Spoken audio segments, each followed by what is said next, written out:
Hola, muy buenas noches. Tengan todas las personas que nos van a acompañar en la actividad del día de hoy. Quiero agradecer a las personas por darle like, por visualizar nuestros videos y también la bienvenida a los nuevos miembros. Hoy estaré conversando con Ámbar un tema que hemos titulado No todo es autismo, en vista de que hay una serie de información que puede llegar a causar en familias, en padres, ansiedad, hasta ciertas expectativas, ¿no?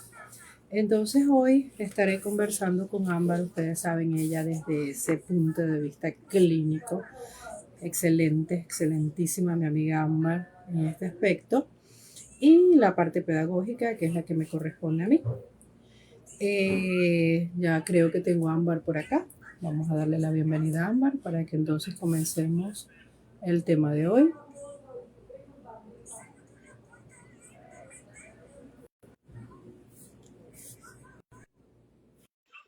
Hola Milton, bienvenido, buenas noches. Hola, Buenas buenas noches. noches. ¿Cómo Me estás, to- Ámbar? Bien, que me tocó cambiar de escenario porque el Gabriel me robó el cuarto. Ah, bueno, el que llega primero ese es el dueño. ¿Qué más? ¿Cómo Llega están? primero el dueño. Chévere, chévere. ¿Y tú? Bien, gracias. Me uno a ti con respecto al agradecimiento, pues sí, ya estamos muy cerca de los 5.000 miembros en el grupo. De verdad que muy contentas de ver que todos los días pues va creciendo ahí el granito de arena. Estaba leyendo ahorita, de hecho, los comentarios a las personas les dimos la bienvenida. Y pues bueno, en este grupo pues básicamente nosotras estamos las dos presentes haciendo pues interacciones de contenido, creando contenido para la página. Y allí pues ya la página hoy en día está muy nutrida. Yo creo que tenemos cerca de 2 años con esta página, ¿cierto, Ariane? Sí, alrededor de 2 años. Alrededor de 2 años. Entonces, bueno, es cuestión ya como que empezar a revisar todo el material que vamos publicando porque nosotras hemos tratado pues de nutrirla muy en función del proceso pedagógico, psicológico, de las diferentes áreas del neurodesarrollo. Entonces hay muchísimo material allí que le pueden sacar provecho. Entonces, para que alguien me preguntaba que si hacíamos como que grupos aparte, pero no es realmente lo que hacemos, sino bueno, estar acá con el material. Y nosotras que nos reunimos acá a estar en vivo, normalmente lo hacemos de manera quincenal. Sería súper interesante que ustedes nos propongan temas, porque de hecho muchas veces eso es lo que hacemos, tomamos en cuenta los comentarios para desarrollar los temas, pero si hay algo en particular que ustedes quisieran que nosotras abordáramos, pues con muchísimo gusto. Y de hecho, así fue que salió el por qué hicimos el que decidimos este tema el día de hoy, que a mí me parece muy importante conversar de algo que realmente yo no había sentido la necesidad de hacerlo. Por eso nunca se había planteado, que es el tema de hablar de los diagnósticos diferenciales. Y el tema de por qué lo quiero hacer es porque desafortunadamente, si bien el Internet puede ser una excelentísima herramienta de comunicación e información, el problema es que también se vuelve una herramienta para darle palestra a una serie de personas que empiezan a volver unos temas tendencias en función de distorsionar una serie de cosas, ¿ok? Eh, de agarrar el tema, hacer diagnósticos como si eso fuera revista de belleza, que te estuvieras haciendo el test para saber quién es el amor de tu vida o si eres compatible con el signo tal. Y eso trae deterioros y daños bien significativos a nivel social, a nivel de la familia. Lo que acaba de decir Aliana es muy importante, de generar expectativas, porque cuando uno como papá recibe este tipo de diagnósticos, claro, obviamente todo el mundo tiene la esperanza de que esto no sea así, ¿ya? O de que mi hijo se puede curar. Entonces, si lógicamente hay gente que te empieza a brindar un discurso que va en función de tus necesidades y tú ves mucha gente montada en ese discurso, ¿por qué lo vas a cuestionar? De hecho, hay un experimento social que dice que una persona se la presentan de última en una fila de 10 más, está el examinador pasando por delante de cada una de las personas que supuestamente está examinando, porque la persona examinada no sabe que las otras 9 forman parte del ejercicio, y Ok. pasa una hoja que tiene 10 líneas, pero hay un detalle, que la última línea está un poquito poquito más separada que las otras. El que está siendo examinado desde aquel ángulo siempre ve la hoja, pero él escucha que cuando le preguntan a la persona, ¿estas líneas están todas a la misma distancia? La gente dice, sí. Entonces, claro, la primera vez él dice, no, debe ser que yo estoy viendo la hoja desde tan lejos que por eso la percepción me genera esa sensación. Pero el problema es que eso se va acercando y cada vez él va corroborando con más certeza de que la línea está separada, pero él sigue escuchando, sí, sí, sí, sí. El tema es que el 85% de los entrevistados o de evaluados terminaban diciendo que sí. Solamente un 15% era capaz de decir no. Estaré loco, pero yo veo esa vaina más separada. Entonces resulta que eso sucede también cuando estamos hablando de condiciones, de trastornos, de cualquier tema en la vida, ¿ya? Porque eso va muy en función de lo que yo digo, o sea, de tu propia necesidad, de lo que tú necesitas escuchar. Entonces, por eso es que es tan importante brindar este tipo de información, porque ustedes muy bien hoy en día saben de que hay un término que se está hablando muy fuertemente, que ellos se denominan neurodivergentes, ¿ok? Y en función de esa neurodivergencia, que si bien el término en un primer instancia, bueno, estaría bien planteado porque eso lo que está hablando es de que a nivel de neurodesarrollo se presentan diferentes condiciones. Entonces, bueno, divergencia porque estamos hablando que mismo el trastorno del neurodesarrollo, pues hay la presencia de diferentes trastornos, que son los que vamos a conversar más a continuación. Pero una cosa es eso, y otra cosa muy, muy diferente es venir a decir que eso es una manera particular de ser frente a la vida, como si estuviéramos hablando entonces, sacándonos de la condición neurológica para pasarnos como una condición psiquiátrica de trastornos de personalidad, ¿ok? Que ni siquiera los trastornos de personalidad son vistos como una forma de ser, ¿no? Que, no, es que yo soy obsesivo, yo soy histriónico, yo soy esquizotípico, yo soy esquizoide, yo soy antisocial, porque se entiende que eso está dentro de un manual diagnóstico, porque son anormalidades, son patologías. Una cosa es que uno dentro de la neurotipia o de la neurosis pueda tener rasgos de personalidad de todo eso que yo acabo de nombrar. Eso es harina de otro costal. Pero nadie va a salir a decir por ahí que eso es una forma particular de ese en el mundo.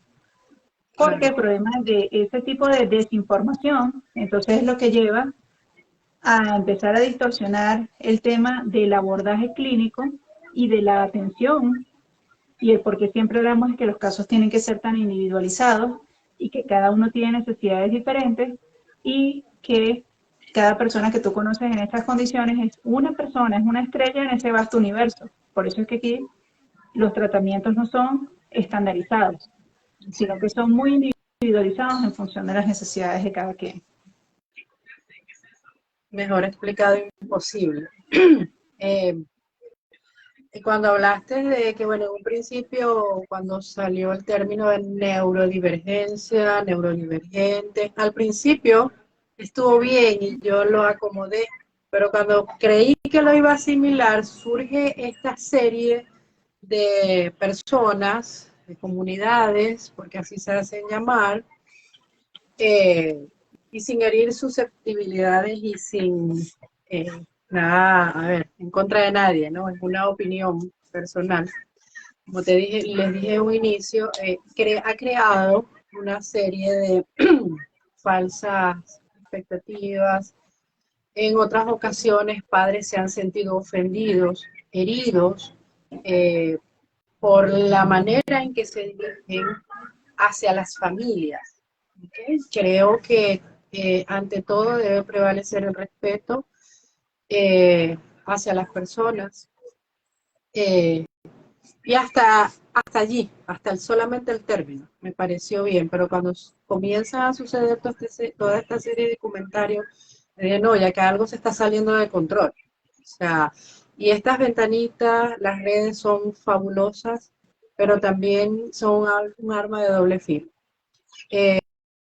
Para quienes no saben filtrar la información, no investigan y se quedan con ese tipo de comentarios y de información errónea. Porque es Entonces, como dijiste, o sea, no es que, yo prefiero estar en mi cuarto. No, yo me voy a hacer el test, yo creo que yo soy autista. Definitivamente, Ámbar, yo soy autista, porque es que yo prefiero estar encerrada en mi porque cuarto. yo prefiero el aislamiento y a mí me molestan los ruidos. Sí, pues, no, es que yo soy demasiado sincera. Yo le digo las cosas a la gente de frente y, ajá, yo tengo que ser autista, ¿no? Ya otra Y marquita otra más. marquita más, exactamente. Y otra marquita más, y entonces tú dices, ya va. O sea, nosotros que tenemos la experiencia y hemos convivido con personas con autismo, sabemos que siempre hay algo que nos va a indicar que ahí hay autismo. Exacto. ¿Sí? Y entonces a veces tú ves estas personas con aquellos discursos y aquella espontaneidad y aquella facilidad que tú dices, Sí, ya va, unas ya facetas va. tan, exacto, tan histriónicas, tan sociales, porque por ejemplo, por ahora que estamos haciendo ese comentario, ¿no? A ver, Gabriel tiene una gran habilidad para contar historias, pero porque eso es un interés restringido de él. Porque aparte Exactamente. de eso, él tiene una comorbilidad con TDAH que lo hace sumamente hiperactivo e impulsivo. Entonces, lógico, la impulsividad se pudiera confundir con que es que él es demasiado extrovertido, pero realmente a nivel del lenguaje, Gabriel puede hablar mucho, pero su intención comunicativa no va a la par de la comprensión de ese mismo proceso que él desarrolla, ¿ya? O sea, ahí hay una disparidad. Entonces ahí nos damos cuenta de que evidentemente pues él está dentro de la condición, pero no cuando yo tengo un discurso completamente elaborado y perfecto, acompañado además de todo un vestuario y una serie de cosas, Claro. donde, o sea, lo que yo quiero que ustedes vean en el tema es que hay demasiada congruencia, o sea, en esa particularidad, en esa forma de ser particular que estamos viendo en redes sociales y en todo este boom, hay demasiada congruencia, hay demasiada estructura, ¿ok? Y eso evidentemente no puede ser parte de lo que serían los verdaderos criterios diagnósticos. Claro, ¿Vale? más adelante Entonces, vamos a hablar entonces, Ámbar, tú desde ese punto de vista clínico, el DSM-5, cómo explica explica también cómo nosotros al momento de diagnosticar debemos separar, ¿ok? Si el autismo y especificar si está asociado a otro trastorno, ¿ok? sí, Que que ahí es donde por se da ahí la era que quería comorbilidad. exactamente. No se es hiperactivo porque tengo autismo, ¿ok? No Exactamente, soy impulsivo compulsivo porque tengo autismo, no. Se me sumó eso al exactamente, autismo. Entonces, o exacto, es chica, o es limonada, o claro. son las dos. Y el tema del diagnóstico diferencial es muy Exactamente. importante hacerlo porque pasa algo, o sea, ¿qué pasa? Hay lo que se llaman, es algo así como síntomas superpuestos.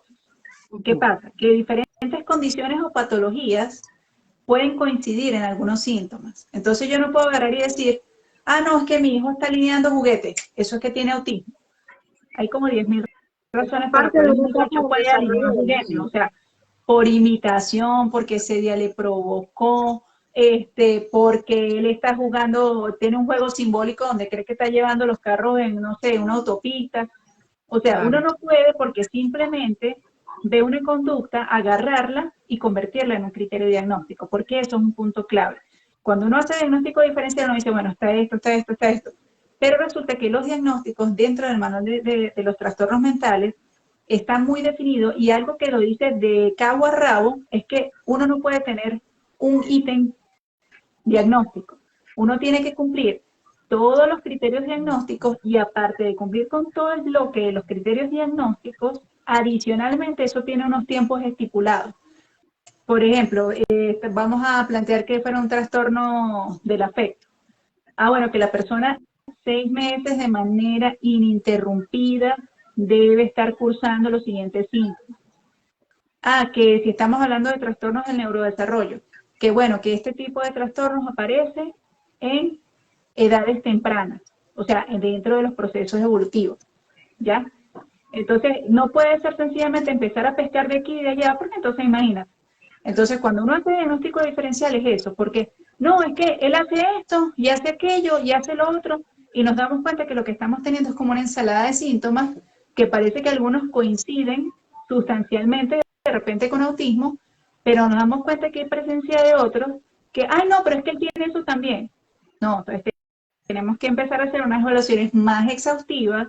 Por eso es que hoy en día se le da tanta importancia, inclusive a los procesos orgánicos, para ver si hay algún proceso que se esté cursando a nivel neurológico, a nivel metabólico, a nivel inmunológico, a nivel genético, porque obviamente todas esas condiciones van a producir una sintomatología que me puede a mí hacer creer que es autismo. Por ejemplo, un caso que tuve de Estados Unidos. La mamá me consulta porque la terapeuta ocupacional le había dicho que el hijo tenía una conducta que eso era conductual, era como un movimiento rápido de los ojos, ¿no? Entonces a mí me llama la atención porque ese tipo de conductas en un niño tan pequeño no son propias, esos son normalmente movimientos como involuntarios.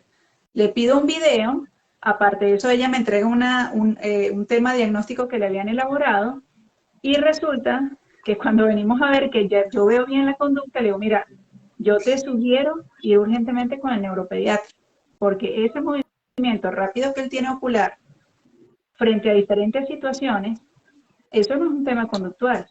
El niño lo que muy probablemente está pasando es que está convulsionando.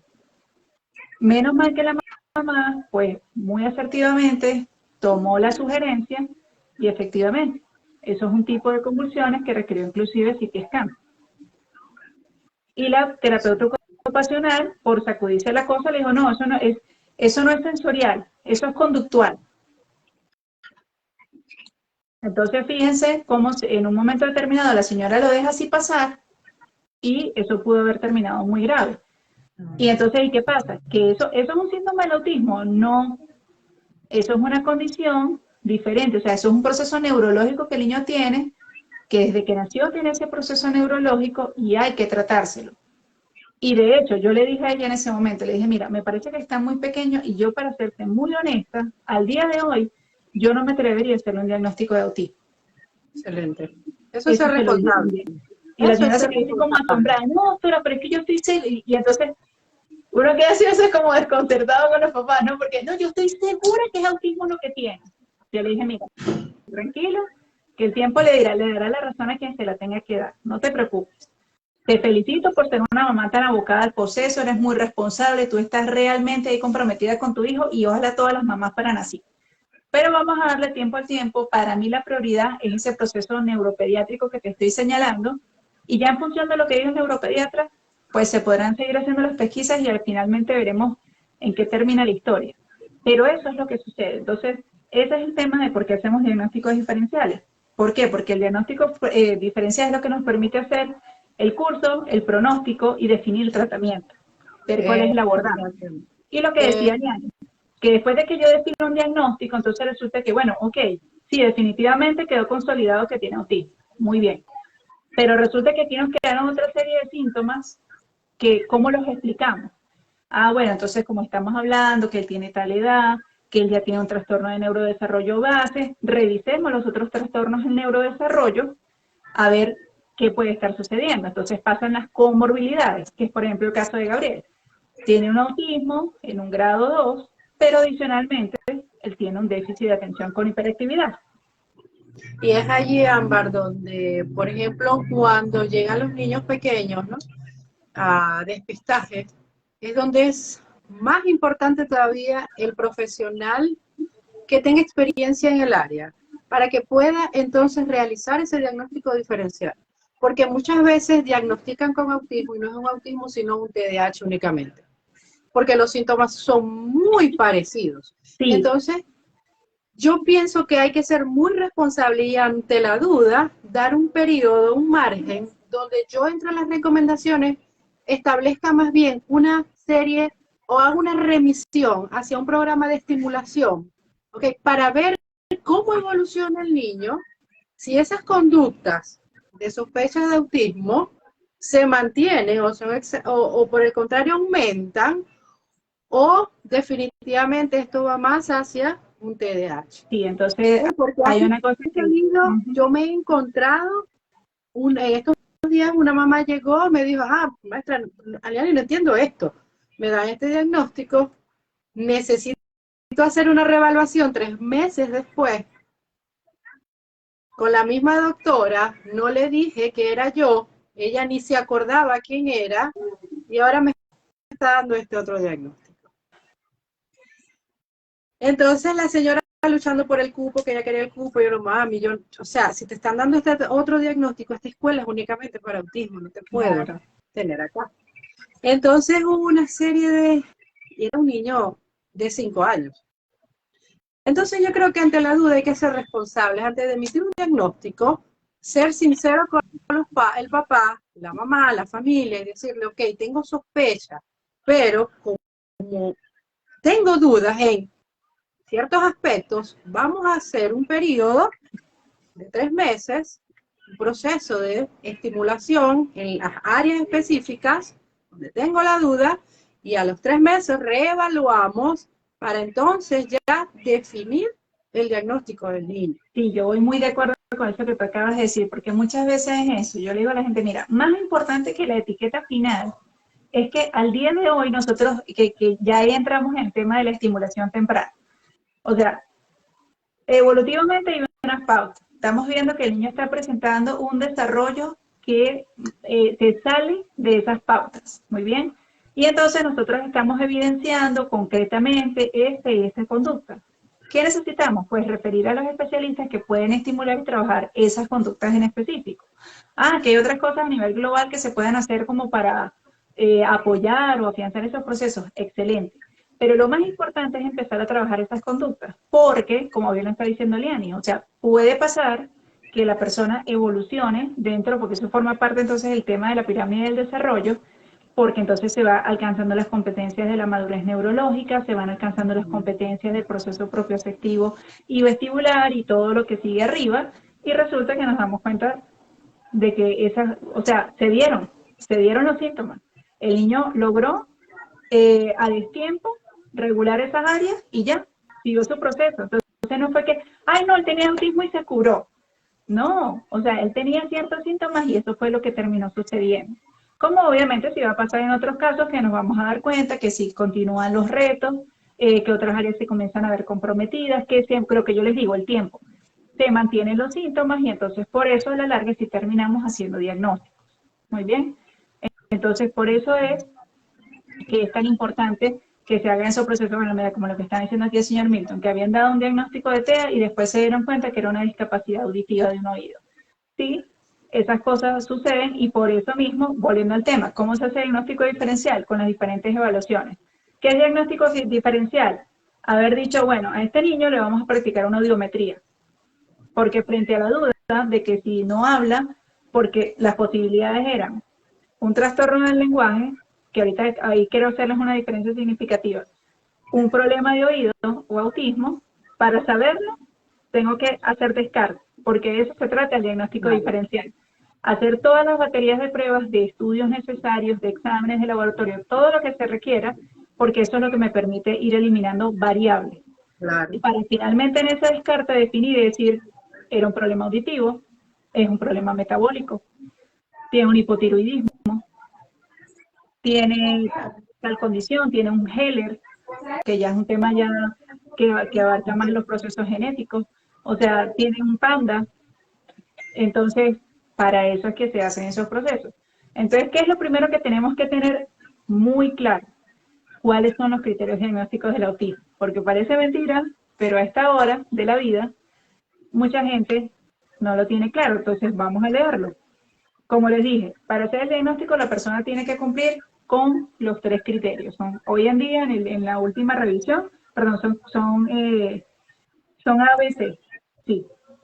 Ámbar, ya antes de que hablemos un poquito de los criterios, lo importante también de la historia del niño, lo que Claro, perdón, por anamnesis, supuesto, la anamnesis. porque ella es quien también nos va a ayudar a definir al momento de hacer ese análisis de la evaluación,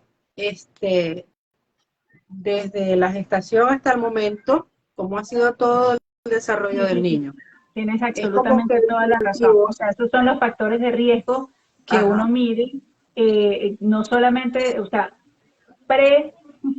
O sea, pregestación, gestación, posgestación, Así es, postnatal, sí, así es. eso es muy importante, ¿verdad? Que eso que acabas de decir es importantísimo, porque obviamente, si existieron situaciones en las que la mamá se vio comprometida durante el embarazo, por ejemplo, veis que la cosa empieza así. Primero el cuadro base de salud que tiene la mamá al momento de quedar embarazada, porque ya esos son factores de riesgo. Que la mamá es diabética, que la mamá es hipertensa, que la mamá tiene cualquier otro tipo de condición o enfermedad, Consumo de drogas, de exacto, ambas consumo de partes. drogas, que la paciente esté sometida sin darse cuenta a una alta exposición de metales, factores del medio ambiente, el estrés, la ansiedad, cuadros de violencia intrafamiliar. Bueno, toda la situación con que esa mujer, bueno, estaba en su organismo al momento de la gestación. Comienza esa gestación y obviamente en función de esa gestación, ¿qué fue todo lo que sucedió durante ese proceso de gestación? No solamente porque, por ejemplo, ahí voy a mi caso. Mati y Gabriel, divinamente. O sea, ellos nacieron con un excelente peso, una excelente talla. Los dos nacieron por cesárea. ¿Y por qué tuvieron que nacer por cesárea y fueron programadas a las 38 semanas? Porque a mí prácticamente los dos embarazos casi me matan. O sea, mientras ellos iban muy bien, mi salud significativamente deteriorada. Cada mes que pasaba, a mí se me sumaba una patología más. La hiperemesis gravídica, que son los vómitos, me he vomitar 9 meses, todos los días como si estuviera amanecido borracho. Ya por ahí eso para el cuerpo es un estrés terrible. Gastritis, cálculos renales, una compresión radicular en la columna que a medida que pasaban los meses me tocaba usar bastón. Este, o sea, insomnio para regalar, o sea, unos niveles de estrés pero terribles con un embarazo así, que a la final a ellos les producía taquicardia, porque era tanto los vómitos, o sea, era tanto lo deshidratada que yo estaba, que a la final ya eso los empezaba a afectar a ellos. Entonces, bueno, por cuidarles la salud a ellos tocaba programar cesáreas para evitar que en un parto, yo con semejante grado de estado de salud, me fuera a quedar ahí pariendo el muchacho. Claro. Obviamente todo eso hay que tomarlo en cuenta, ¿ya? Entonces, sí, eso que acaba de decir Aliana es muy importante. Ese es otro factor fundamental. O sea, uno no puede agarrar, por eso es lo que les digo de que cada caso es muy particular. Que todas esas variables nosotros también tenemos que tomarlas en cuenta porque ahí van a salir datos bien significativos que también nos permiten hacer los diagnósticos diferenciales. A eso es a lo que está yendo Aliani. Entonces, bueno, hay ciertas condiciones, para nombrárselas aquí rapidito, pero ahorita las vamos cada una revisando, que son las que tienen esos síntomas que yo les digo que se pueden como sobreponer y pensar que entonces erradamente pues es un TEA, que es el trastorno del lenguaje, el síndrome de Heller, el retraso madurativo del desarrollo, tenemos el TDAH, hasta el Asperger, porque bueno, eso ahí dándole cierta categoría de diferencia, ¿no? Las aprasias y las disartrias. Muy bien. Entonces, todas esas y el que tiene que ver con trastorno de la personalidad, que es el trastorno de la personalidad esquizotípico. Hay muchos más. Lo que pasa es que estoy tratando de nombrar los que tienen como mayor incidencia. Más, Sí, los que tienen mayor incidencia que te parecido. puedan confundir. Entonces, bueno, todos esos son básicamente los que vemos en la cotidianidad en la consulta y sobre todo porque los que estoy nombrando, todos tienen un inicio temprano, todos tienen que ver con neurodesarrollo. Por eso es que son los que estamos trayendo hoy a colación. Entonces, bueno, tener primero que nada muy claro el tema de los criterios diagnósticos. Criterio A, deficiencia persistente en la comunicación e interacción social, no atribuidos a un retraso generalizado del desarrollo. Fíjense cómo dice, no atribuidos a un retraso generalizado del desarrollo. Entonces, primera distinción que hay que hacer acá. En el trastorno del lenguaje hay un problema que tiene que ver, bueno, con ciertas estructuras que no permiten que la persona pueda hablar bien. Pero ¿saben cuál es el punto básico clave? Aquí hay intención comunicativa y aquí no. O sea, en trastorno del lenguaje hay intención comunicativa. Acá no la hay. ¿Por qué? Porque es el criterio. Hay una deficiencia persistente en la comunicación y la interacción. Eso es parte del diagnóstico. O sea, la gran dificultad que hay, entonces por eso vemos que muchas veces no hay esa necesidad o esa interacción comunicativa. Esa deficiencia, obviamente, ¿dónde la vamos a ver reflejada? En la reciprocidad emocional, en conductas comunicativas no verbales, porque acuérdense que comunicarse no es solamente que yo pueda hablar como lo estoy haciendo en estos instantes, es que mi expresión comunique cosas, mi gestualidad completa comunique cosas. ¿Ya? La ausencia de eso, la falta de, no me hace falta hacer eso, no lo hago porque no lo comprendo, es lo que está englobado dentro del proceso del autismo. Desarrollo, mantenimiento y comprensión de las relaciones. Ahí sabemos que también hay un deterioro significativo, o bueno, no hablemos de deterioro porque deterioro implicaría que una conducta estuvo y de luego se empezó a bajar en su nivel. O sea, no hay el desarrollo propio para la edad donde exista una comprensión, que eso es lo que tiene que ver con otro tema que, bueno, aquí hay que prepararnos muy bien porque es medio complejo, que es el tema de la teoría de la mente, que es el tema de que, bueno, la comprensión que implica. La comprensión a qué te lleva, a ser asertivo y empático, a entender por qué tú te comportas de cierta manera, por qué tú tienes ciertas necesidades. Entonces, eso es lo que la gente a veces por ignorancia dice, no, es que la gente que tiene autismo no tiene emociones, es que ellos no tienen la capacidad de conectarse a nivel emocional. No, no, no. Ellos tienen emociones como todo el mundo y ellos quieren a la gente. Ah, que tiene una dificultad para la comprensión profunda y compleja que implica las líneas interpersonales, es harina de otro costal y ese es el entrenamiento y es parte de todas las estrategias que tenemos que desarrollar a lo largo de la vida para que ellos puedan entender el por qué las personas funcionan diferentes a mí, de que no existe un único discurso y muchas cosas más. Siguiente criterio. Patrones restrictivos y repetitivos de comportamiento. Entonces ahí viene, claro, el movimiento, uso de objetos, las estereotipias, las ecolalias, la insistencia en la rutina, esa excesiva inflexibilidad y rigidez que podemos notar. Muy bien, ¿producto de qué? De la falta de comprensión, que mucho lo hemos dicho nosotras. Si usted no se toma el tiempo de explicarle a una persona que tiene autismo el por qué es importante una conducta, la persona no la puede colocar o insertar dentro de lo que es su cotidianidad, porque para eso tiene que haber un entrenamiento. ¿Por qué se hace el entrenamiento? Porque hay una dificultad que no le permite de entrada comprender abiertamente el por qué eso es una cuestión socialmente aceptada o necesaria de hacer. Entonces, esa es otra cosa a tener muy en cuenta. Obviamente el tema de los intereses restringidos, ¿ok? Esas figuras de apego que ellos desarrollan o esos intereses muy particulares. Obviamente también vamos a tener el proceso de la hiper o la hiposensibilidad sensorial, que es otro elemento importante que sí debemos tomar aquí en cuenta.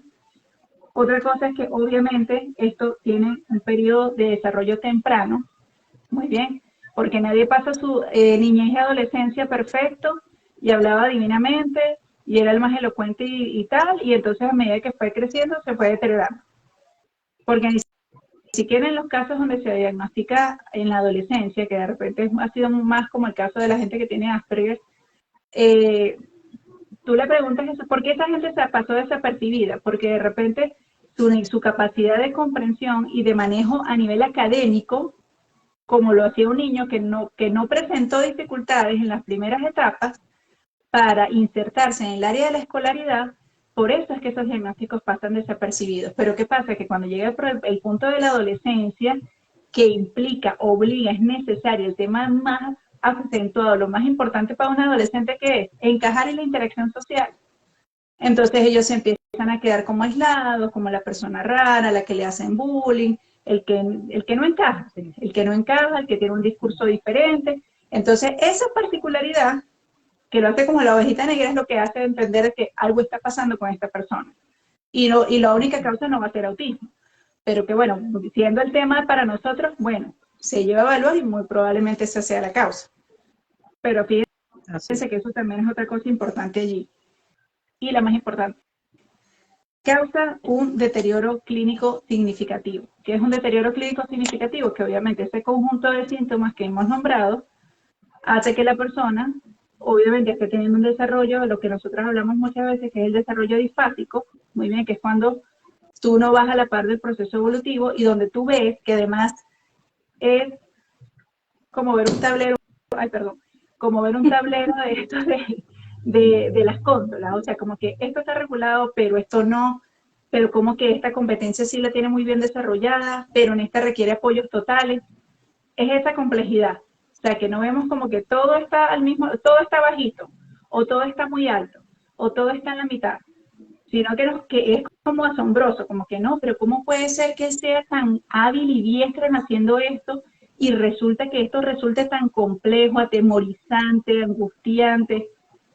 Entonces, Sí, es y otra también particularidad. por eso es que en un inicio te comentaba lo de las anamnesis y la historia del niño, ¿no? Porque tiene mucho que ver también con esta parte del desarrollo difácil, que nos ayuda a ver dónde hubo esos saltos, dónde hubo esas detenciones y hasta el punto donde está el niño o el joven en el momento, ¿no? Eh, por eso hay que ser muy responsables al momento de dar un diagnóstico y ante la duda vamos a una segunda, ¿verdad? Claro, O opinión o un periodo de espera. exactamente. Cuando Entonces ahí, hablabas de los otros trastornos que son que tienen algunos síntomas parecidos al autismo, que están presentes en el autismo, entre ellos el del lenguaje, el trastorno del lenguaje, muchas veces el terapista del lenguaje, o por ejemplo, cuando el niño va a evaluación y la remisión es a terapias del lenguaje, ese profesional es fundamental también para el diagnóstico diferencial, porque dentro de los trastornos del lenguaje entonces encontramos la parte del lenguaje expresivo, el lenguaje receptivo, que tiene que ver con la comprensión y que tiene que ver con la expresión del exactamente, lenguaje, ¿no? Y las famosas apraxias. exacto, Sabemos que eso es más motor, ¿no? Y muchas veces entra, no, es que es esto, es autismo. exacto. Y a ver, me parece que el terapista del lenguaje es Sí, es clave por lo que tú profesional acabas de decir, por lo que estábamos clave. hablando, porque ahí no se trata, o sea, el tema que es clave como para diferenciar es que no es la capacidad de comunicación, sino que el tema donde hay uno que, primero, el lenguaje, el trastorno del lenguaje, si tenemos una intención, en el autismo tenemos un aislamiento, pero ¿por qué en el otro hay una intención? Por lo que tú acabas de decir, porque ahí hay un proceso de expresión y de comprensión que está alterado, pero hay la intención. O sea, Pero hay si yo quiero hablar, intención. lo que pasa es que no tengo la herramienta PAC, porque obviamente, estoy cursando una condición. Otro que también es muy importante es el semántico y pragmático del lenguaje, que entonces, lógicamente, Ese uso al que, estar que se le esa, da al lenguaje, ese uso social, ¿no? Y que tiene que ver con las esperas de turno, el lenguaje figurado, los refranes, la literalidad de nuestros muchachos, ¿no? Y que se ve en la gran mayoría de los chicos o las personas con autismo. exacto. Y es Entonces, increíble cuando, a ver, los refranes, ¿de qué me hablas? Sinónimos, sobre todo los niños pequeños, sí, sinónimos de las cosas, poder entender y comprender que algo puede tener dos nombres. Entonces, es parte de todo esto del lenguaje, ¿no? exacto, esa es la parte del entrenamiento de explicar, o sea, de que tú puedes llamar una cosa de una manera y que yo la llamo de otra. A mí me favorece, ahí sí yo agradezco mucho el tema de tener papás de otro país porque evidentemente pasaba eso, ¿no? Ellos tuvieron que acostumbrar, o sea, en la casa escuchaban todo un vocabulario y una forma de plantear las cosas, porque obviamente mi mamá y papá son santanderianos, para mí es imposible no, o sea, así yo no utilice el acento propio de la región, obvio, eso es lo que yo tengo escrito aquí, entonces la forma, yo uso muchas expresiones de mis papás, y claro, cuando estábamos en Venezuela, lógico, trataba de adaptar el vocabulario al contexto, ¿no? Porque también uno no va a salir a usar ciertas palabras que ya, por ejemplo, eh, aquí en Colombia no entienden cuando tú pides un cambur, ellos llaman eso banana. Tú llegas aquí a pedir un cambur y la gente queda, no tiene ni la más remota idea de qué es O eso. sea que si le decimos guineo, No, también. Entonces, claro, porque no estoy en una región fronteriza, muy probablemente la gente que está así en las fronteras, sí, lógicamente ya pues por el tema cultural ya es más tal, pero cosas así. Entonces resulta que, bueno, pasaba eso, que entonces ellos tuvieron que acostumbrarse que las cosas se decían en la casa de una manera, pero que afuera se decían de otra, porque eso sí yo lo cuidaba mucho, que cuando estábamos afuera, siempre nombrar las cosas de esa manera. Y lo cuido hoy en día, o sea, cuando tenemos la oportunidad aquí en Colombia de hablar con gente venezolana, yo procuro delante de ellos siempre utilizar todas las palabras dentro del gentilicio, ¿ok? Para que ellos puedan aprender esas diferencias. O sea, con ellos hablamos así porque estamos hablando entre venezolanos. Pero cuando estamos hablando entre colombianos, entonces usamos estas expresiones, se usa esto porque además es un respeto hacia las personas y hacia el país en el que estamos. Ya, por ejemplo, aquí se usa mucho, pero es propia de esta región, una expresión que tú dices, vas a pagar algo, regálame la cuenta, vas a comprar algo, regálame 5 tomates, 3 cebollas, no sé qué. Obvio, tú en Venezuela llegas y dices, regálame, la gente te pone una piedra por la cabeza, ¿cómo que regálame? Hoy me dio risa, porque fíjate que no fui a sacar un dinero del cajero, no, el cajero no estaba funcionando, entonces acá hay unos negocios que los habilitan para que tú hagas avances en efectivo. Y yo llegué y yo dije, bueno, nunca he utilizado la expresión con plata, vamos a ver qué pasa, ¿no? Yo, ay, por favor, regálame 500,000 pesos. Y el señor, ok, mete la tarjeta. Entonces, claro, quien escucha eso de otro país queda como que regáleme. Entonces, pero es eso, o sea, eso ha sido un proceso interesante para generar eso que te están diciendo, esa flexibilidad en la comprensión de la semántica, de que en dos lugares diferentes las cosas hay que nombrar, que es lo mismo. Hágame el avance en efectivo, que regáleme 500,000 pesos, nadie me lo está regalando, es mi plata que sale de mi cuenta, pero es la forma en la que lo pido. Ok, es mucho el cuento de que el problema no es lo que digo, sino cómo lo digo. Te refieres a eso. Sí. Entonces, bueno, entonces en lo que estamos hablando, entonces fíjense que esa es la parte bien, bien importante, que nos tiene que hacer mucho ruido con respecto a lo que estamos hablando de los trastornos del lenguaje, ¿no? Y vuelvo y les repito, que no porque se presentó ese síntoma, ay, no, es que tiene problemas para hablar, o que tiene autismo. ¿Pero por qué? ¿Está cumpliendo absolutamente todos los criterios diagnósticos que nombramos al principio? No. Entonces, aquí no es que, este mes le apareció esto y el otro mes le va a aparecer tal cosa. Así no funciona. Eso sí quiero que les quede claro. O sea, cuando comienza la aparición de los síntomas, uno ve todos los síntomas al mismo tiempo. O sea, uno comienza a ver que lo que yo les digo, o sea, que el desarrollo es diferente, completamente diferente, y es en todas las áreas que es diferente. No es que es en una y después a 3 meses pasó otra, porque si eso sucede, entonces quiere decir que hay un agente externo que está produciendo un deterioro en la persona. Hay un agente que se está manteniendo, que es lo que está produciendo ese deterioro en las funciones vitales de la persona. Eso es otro tema también de los diagnósticos diferenciales.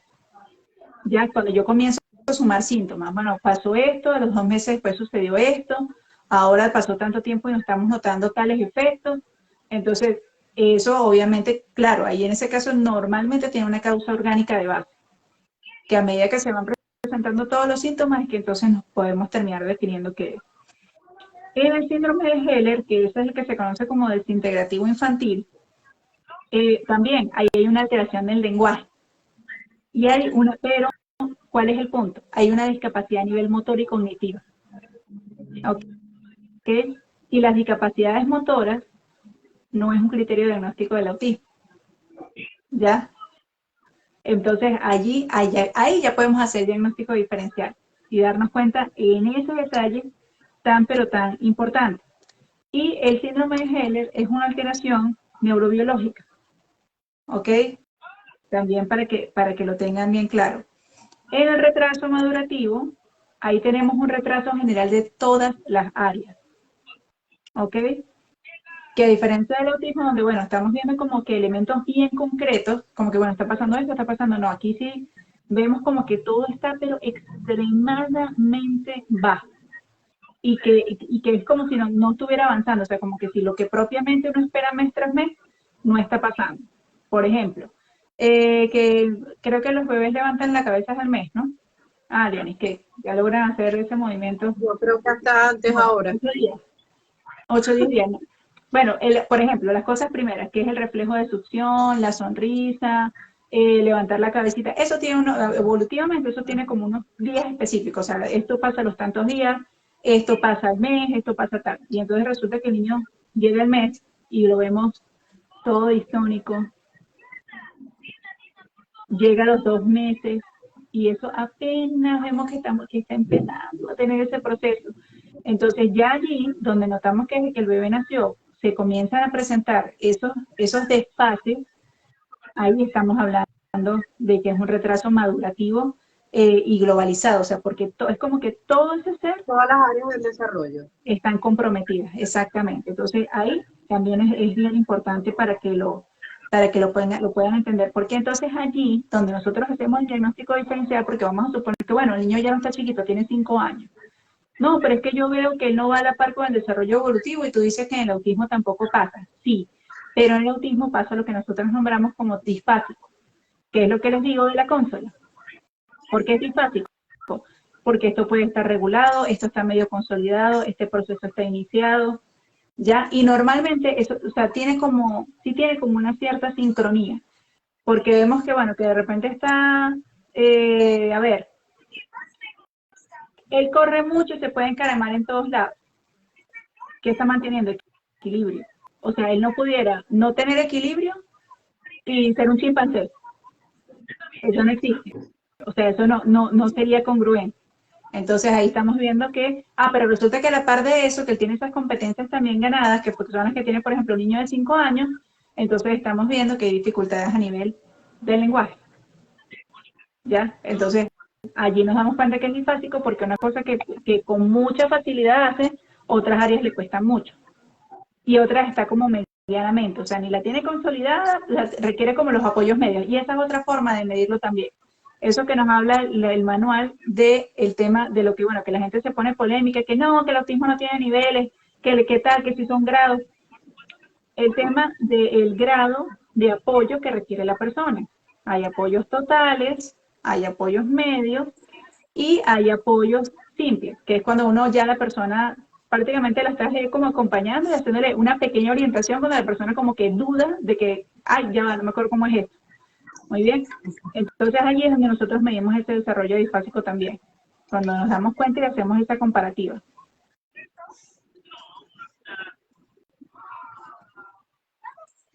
¿Qué pasa, señor? No, que estábamos en los niveles de severidad y estaba recordando y engranando, ¿no? Claro. Que muchas veces con el cambio del DSM-4 al DSM-5 y a veces hacerle entender a los papás que, a ver, el manual nos exige que coloquemos un nivel de autismo, ¿no?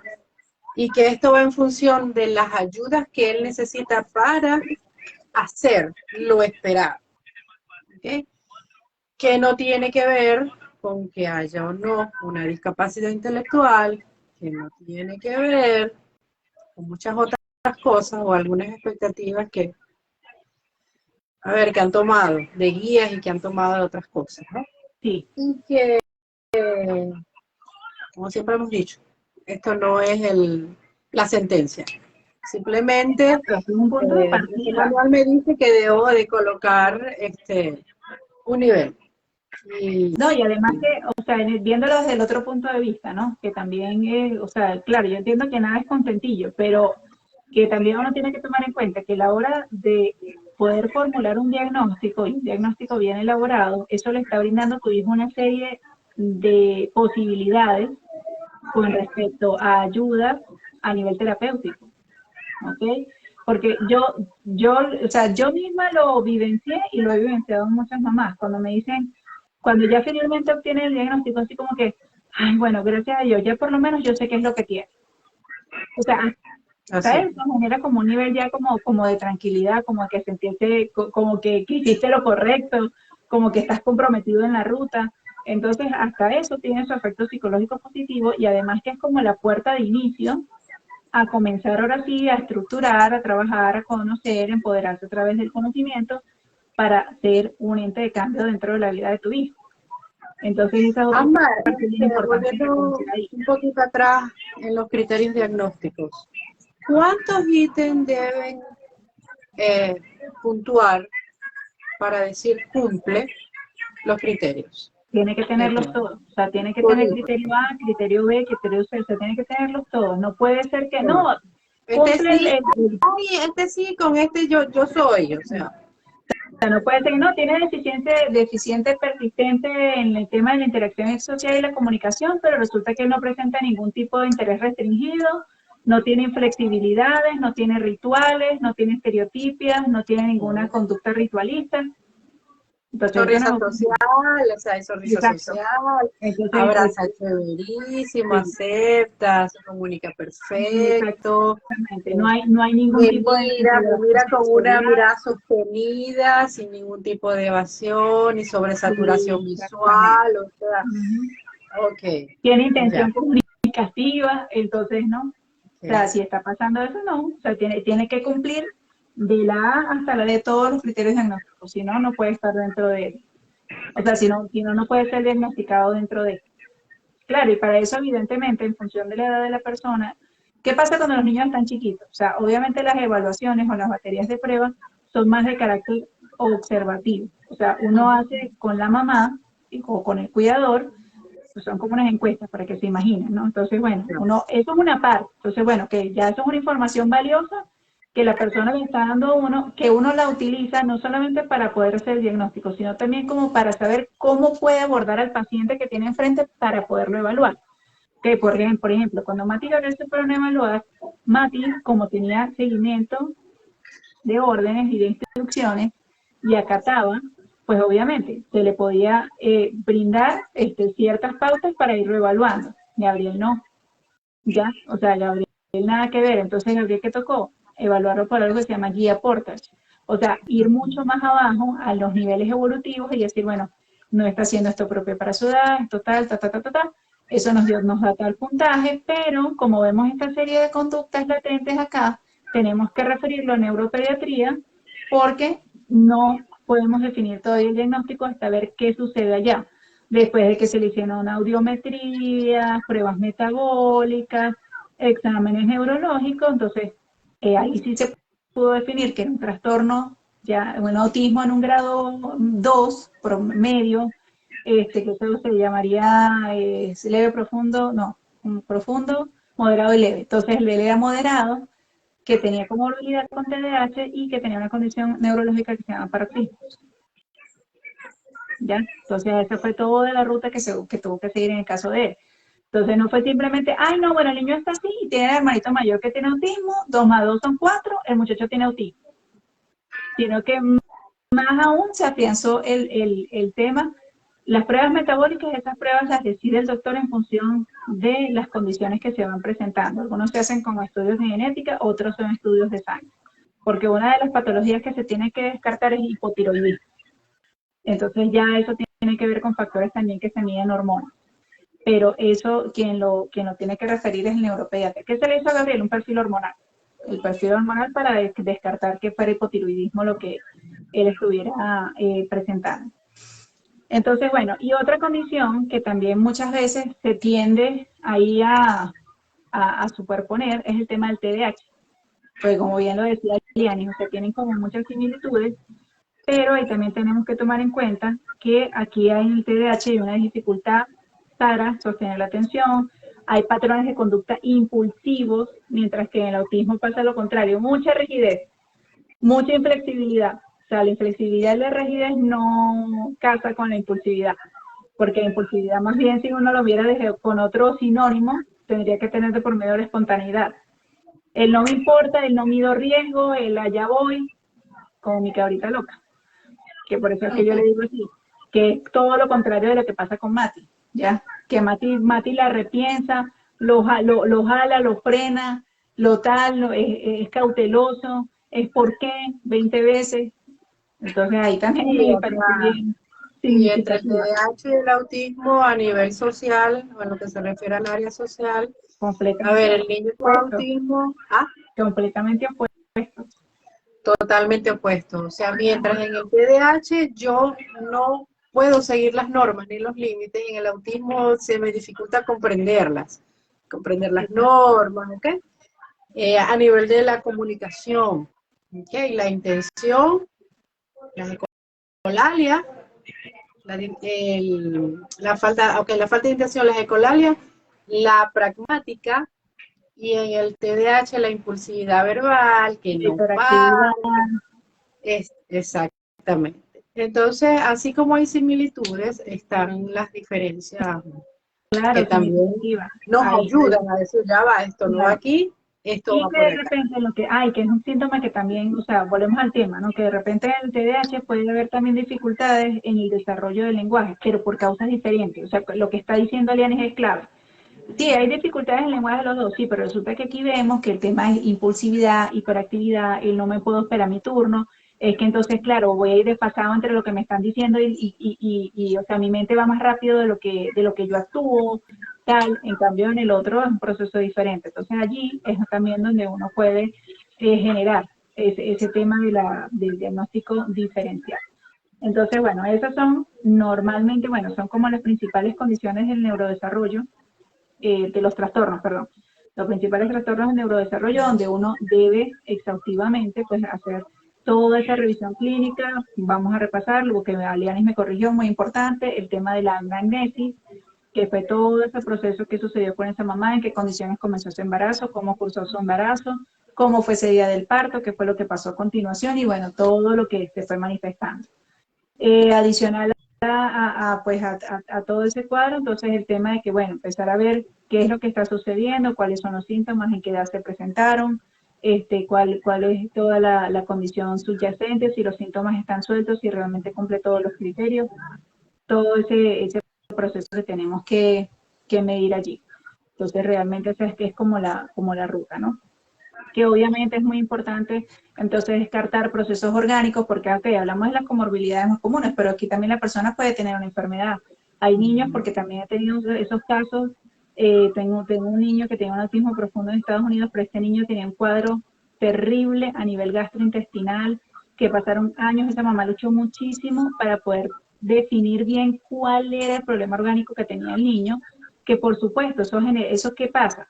Si yo estoy desregulado y yo tengo autismo, pues obviamente el autismo se ve como mucho más severo porque exacerba los síntomas. Claro, Además que este claro. niño pasó mucho tiempo con un dolor terrible, le cogió fobia, porque no es miedo, le tiene fobia al proceso de evacuar por los dolores tan terribles que eso le ocasionaba.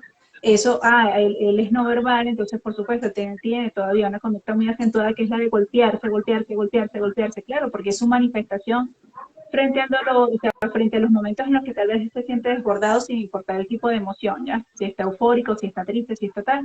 Entonces, bueno, cuando al fin, bendito sea mi Dios, se logró regular esa parte orgánica, darle un diagnóstico efectivo, tratamiento, los síntomas comenzaron a disminuir significativamente. No fue que él se le quitó el autismo, pero está a un nivel que pudo volver a la escolaridad, muy bien, donde estamos pudiendo empezar a desarrollar un perfil sensorial, donde se está haciendo una serie de ajustes a nivel de escolaridad que él las necesita, y de también unos ajustes en casa, donde la ansiedad ha bajado considerablemente y la mamá está feliz porque yo lo bañaba y él pasaba 20 minutos llorando después del baño.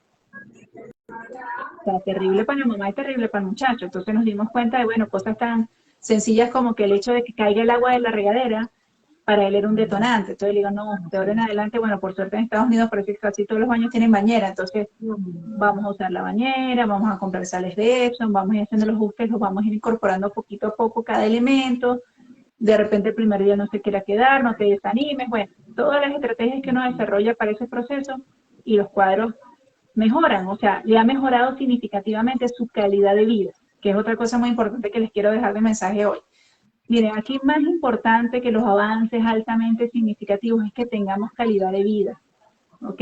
Como familia, o sea, no solamente la persona que está involucrada en este proceso, porque si nosotros como los cuidadores no podemos bajar también nuestros niveles aquí eh, de estrés, de ansiedad, de compromiso frente a la situación, pues uno termina completamente agotado y llega a un punto donde es muy difícil levantarse de ese agotamiento crónico, que es lo que uno llama el síndrome del cuidador quemado.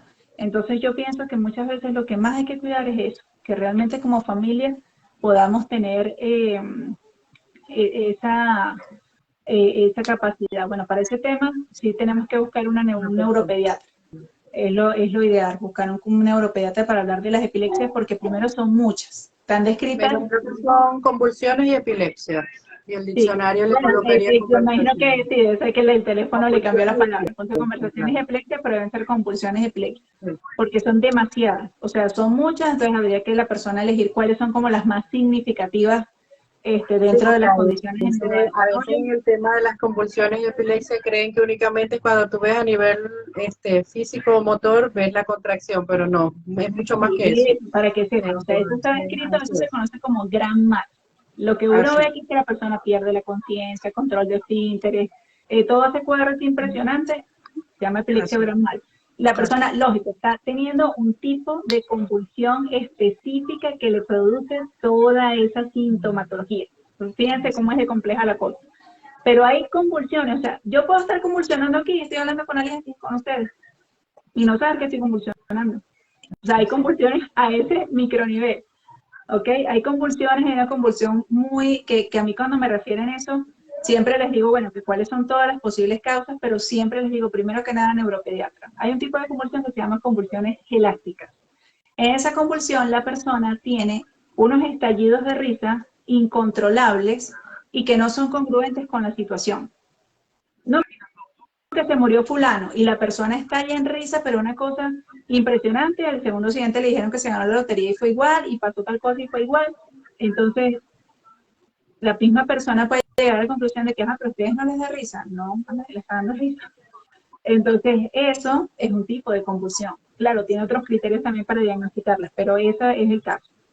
Y bueno, para cerrar, que era lo que les habíamos hablado al principio, que ya es el tema que tiene que ver con trastornos de la personalidad, que es donde yo siento particularmente que toda esta cantidad de personas que ahora declaradas, porque además se autodiagnostican, ¿no? Es casi que el primer criterio se autodiagnostican y las mamás azules, entonces nosotros somos unas criminales porque nosotros lo que somos es capacitistas y que nosotras no debemos hablar por nuestros hijos, que por eso fue que en este mes de abril el lema y lo que tomamos fue que yo soy la voz de mi hijo. Ese fue el tema de por qué eso lo desarrollamos desde allí. Para mí coinciden, y bueno, de hecho, el tema comenzó a agarrar más fuerza cuando salió la serie esta de Merlina, porque entonces decían que si será que Merlina también era autista. Y yo hice su video en su momento porque resulta que nada que ver. Merlina tiene un trastorno de personalidad que se llama esquizotipia. Ese personaje lo que tiene es esquizotipia. Y para mí todas estas personas encajan dentro de ese diagnóstico. Ya les voy a leer los criterios. Primero, dice que tienes que tener 5 o más síntomas, ¿ok? 5 o más síntomas. Fíjense que nuevamente lo que yo les explicaba, no es tener un síntoma para tu diagnosticar. Tienes que cumplir los criterios dentro de la condición. 1. Ser solitario y carecer de amigos cercanos fuera de la familia inmediata. Una persona con autismo puede ser que dentro del mismo núcleo familiar no tenga amigos, ¿ya? Ni tenga relaciones interpersonales profundas por el tema que estamos hablando de la comprensión. No quiere decir que durante toda la vida va a ser así, o sea, con pues mucha estimulación y trabajo, pues la persona se puede insertar dentro de la realidad familiar. Pero no es un tema discriminativo, que soy que yo decido no relacionarme con la gente. En la esquizotipia ese es el criterio. Emociones planas o respuestas emocionales limitadas o inapropiadas. Una persona con autismo puede tener respuestas limitadas o inapropiadas por falta de comprensión, por falta de recursos comunicacionales y por crisis nerviosas, producidas por detonantes sensoriales. Ahí hay otra diferencia muy, pero muy significativa para mí. Ansiedad social persistente y excesiva. Para uno tener ansiedad social es porque evidentemente hay un tema que tiene que ver con la autoimagen. Más que con la autoestima, es con el tema del autoconcepto y la autoimagen. Yo considero que soy percibido por los demás de cierta manera en específico y eso me hace estar en estado de alerta. Puedo estar paranoico o puedo estar preocupado pensando que me pueden dañar. ¿Ok? En el autismo, el tema no es ansiedad social, es que cuando yo me expongo a ciertos ambientes, me sobrepasa, o sea, mi incapacidad, porque no he podido desarrollar esas competencias todavía, me permite me obliga, o sea, hace que yo no pueda filtrar toda la cantidad de estímulos. Y al yo no tener la capacidad de filtrar los estímulos se vuelven amenazantes y hasta dolorosos, porque es demasiado para procesar, hasta que llega el punto que yo me desbordo, ¿ya? Pero no es por una situación social en específico, sino porque se presenta una serie de detonantes con los cuales yo no puedo lidiar y yo termino haciendo una crisis frente a eso. Y obviamente, si mi experiencia es negativa por condicionamiento, yo no quiero volver a repetir la experiencia. Pero una cosa es esa y otra cosa muy diferente es lo que yo les estoy explicando, que por el tema de autoconcepto, yo genere ansiedad social. Dice aquí, dice, buenas mujeres, a mí me alegra todos esos avances por tus niños, Ámbar, pero triste por mi niña porque siento que ella no avanza y siento que está creciendo y mi niña no ha tenido avances. Eso me estresa y me pone mal.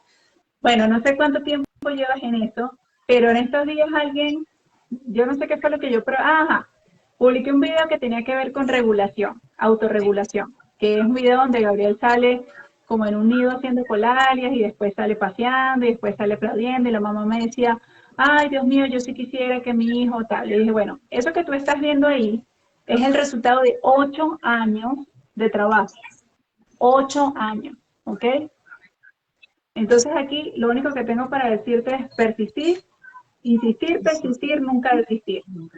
No tener expectativas y dejar que la vida te sorprenda. ¿Qué traduce eso? Que si hoy en día tú tienes un plan elaborado con tu hija, tú tienes que seguir todos los días trabajando en ese plan y no esperando a ver qué día es que ella te va a mejorar. Es trazarse la ruta, trabajar día a día, trabajar, y cuando tú menos te lo esperas, es que se presentan esos momentos mágicos, esos momentos Kodak, como digo yo. Pero si yo siempre lo he dicho, Mati y Gabriel empezaron, o sea, cuando digo empezaron a hablar, era que tenían la capacidad de decir una palabra a los 5 años. Si yo me hubiese dejado, o sea, a mí en ese momento, si alguien me hubiese dicho que Mati y Gabriel iban a tener la capacidad de hablar como lo hacen hoy en día, ojo, y con hablar no quiero decir que es intención comunicativa, porque Mati tiene mucho más intención comunicativa que la de Gabriel, tienen 2 niveles completamente diferentes. Yo no, a nadie se lo hubiese creído. Si alguien me hubiese dicho que Mati y Gabriel iban a estar a estas alturas como están, a nadie se lo hubiese creído. Pero yo nunca me enfoqué en los resultados. Yo simplemente me enfoqué en lo que sabía que en el momento tenía que hacer para apoyarlos. Los resultados se fueron viendo en el camino. Y nos falta muchísimo para avanzar todavía. Pero el tema que yo te sugiero es eso. Aprende a vivir solo por hoy. Trázate el plan del día de hoy. Trata de cumplirlo lo mejor que puedas. Disfrútalo. Aprende de él. Busca las herramientas para poder comunicarte con tu hija y seguir interactuando. Y poco a poco esas cosas van a ir llegando. Pero muchas de las cosas de que Mati y Gabriel, que ya tienen casi 12 y 14 años, como les digo, muchas se vienen consolidando en estos últimos tiempos. O sea, pasaron muchos años. No, que es que yo probé, por ejemplo, con el tema de la comida de pasta. No, que y es que ya yo he probado muchas veces. ¿Cuánto llamas tú muchas veces? No, que yo le puse el alimento 5 veces. Mínimo tienes que ponerla 180 veces. Después de 180 días consecutivos que tú les pongas y me digas que definitivamente no, ahí sí te afecta de que me digas, no, es que definitivamente no le gusta. Pero mientras ese no sea el caso, no me digas que no se puede. Así es. Muy bien. Otro punto muy importante. Interpretación inadecuada de un acontecimiento, lo que yo les decía. La ansiedad social hace que, por supuesto, yo haga que como que dude de la autenticidad de la gente y me puedo tomar las cosas a título personal. Ya, o sea, siento que todo lleva como una doble intención. Algo así, eso no se usa en el autismo. Porque por temas de comprensión, o sea, esto implica teoría de la mente. Que yo ponga sospecha y en tela de juicio al comportamiento del otro.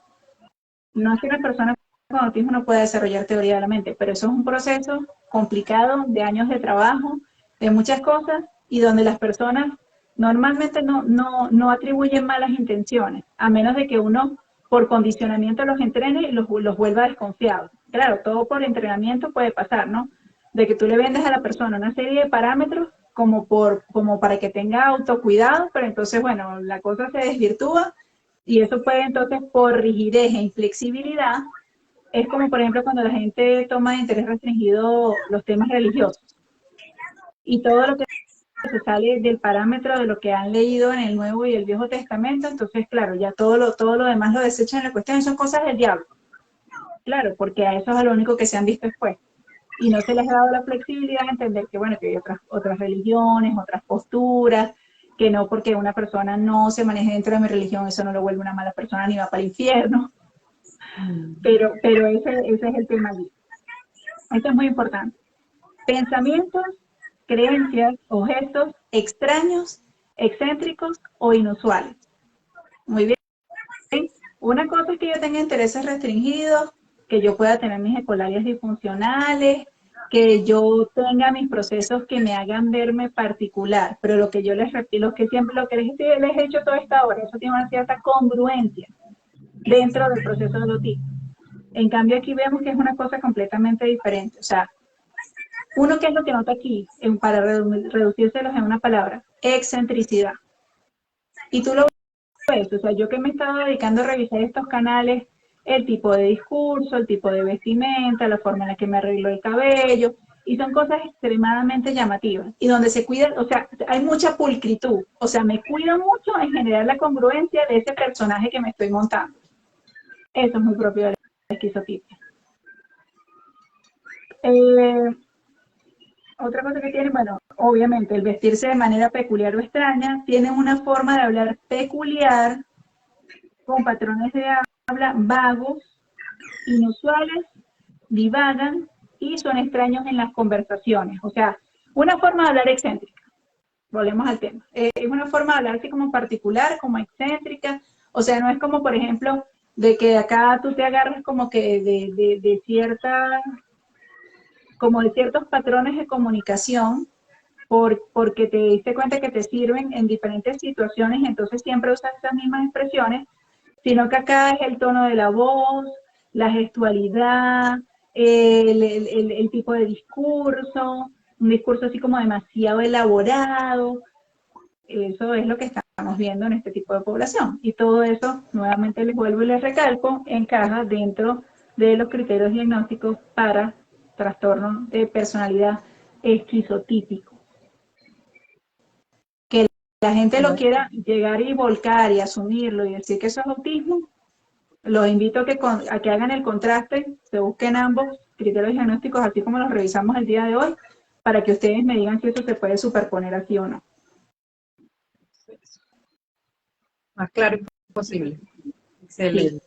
Entonces, de verdad que bueno, espero que la información les sirva de mucho para aprender que dentro de estos procesos también tenemos que aprender a hacer diagnóstico diferencial para que realmente lo que estemos al abordaje que le estamos dando a la situación sea el apropiado, e inclusive la gente que ahorita en su etapa adulta está teniendo esa duda, que se está sintiendo identificado con ciertas cosas, que busquen, realmente lo ideal es ir con un psiquiatra, porque si estamos hablando que el manual diagnóstico de los trastornos mentales, lógicamente eso está enmarcado dentro de la especialidad de la psiquiatría, o sea, es un trastorno psiquiátrico. Ahí estamos hablando de dos trastornos psiquiátricos, tanto del autismo como de obviamente lo que les acabo de describir del trastorno de la personalidad esquizotípico. Que obviamente en el caso del autismo ahí está otra diferencia significativa. A la gente de los trastornos de personalidad, de entrada uno no lo va a mandar con el neurólogo, a menos de que después de revisar toda la historia clínica de la persona refiera que tiene comorbilidad, es epiléptico, por dar un ejemplo. Ya eso es un cuadro distinto. Pero de entrada, el tema es que el autismo, aunque está dentro del manual diagnóstico de los trastornos mentales y se debe tratar con el psiquiatra, lógicamente entendemos que como abarca en todas las áreas de desarrollo de la persona, por supuesto tiene que entrar el neurólogo, el psicólogo, todas las terapias que tienen que ver con todos los terapeutas de neurodesarrollo, que si dentro de esa anamnesis vemos que es muy importante entonces involucrar al inmunólogo o al médico, al biomédico. Entonces, claro, ya va en función como que del caso particular.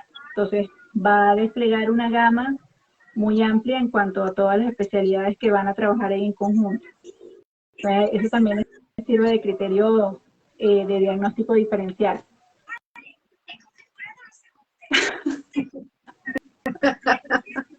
Excelente, excelente, Ámbar, me encantó, de verdad. Y creo que era necesario conversar, aclarar, mostrar todo esto que tú hoy explicaste de manera práctica y las comparaciones que pudiste establecer, ¿no? Como para entonces aclarar bien. No me queda más que, bueno, darte las gracias a No, ti gracias a ti por el tiempo. por compartir todos tus conocimientos, a las personas que nos acompañaron hasta el momento, señor Milton, Noris, tarea, insistir, persistir, nunca desistir, nunca pierdas el objetivo y la meta, cambia las estrategias, las actividades, hazlas divertidas, usa la lúdica, un objetivo a la vez, un día a la vez, eh, y no exijas más de lo que tu niña puede dar. Exacto. No le crees resistencia a lo que ella puede dar. Y bueno, estamos por acá en estas ventanitas, por este grupo, para brindarte el apoyo a ti y a todas las familias que nos están acompañando. Extrañé mucho hoy a doña Hilda, Sí, no la vi por acá. qué raro, no, no estuvo, porque ella siempre es la primera que está ahí Sí, súper al cañón, sí, quién sabe, te vamos a escribirle por sí. privado porque verdad que sí, Sí, es es muy raro raro que no, no nos no tenerla aquí aunque sea de entrada. Entonces, bueno, muchísimas gracias a todos por el tiempo, a todas las personas que nos vieron, nos van a ver en diferido. Y pues bueno, espero que el día de hoy de verdad que de entre mis pendientes en la mente, gracias a Dios ya le pude poner la palomita porque sí, de verdad quería conversar este tema porque estoy bastante preocupada de ver toda esa cantidad de información ahí distorsionada en redes sociales, así que tengan todos una feliz noche y una excelente semana. te Bye. descanses. Bye.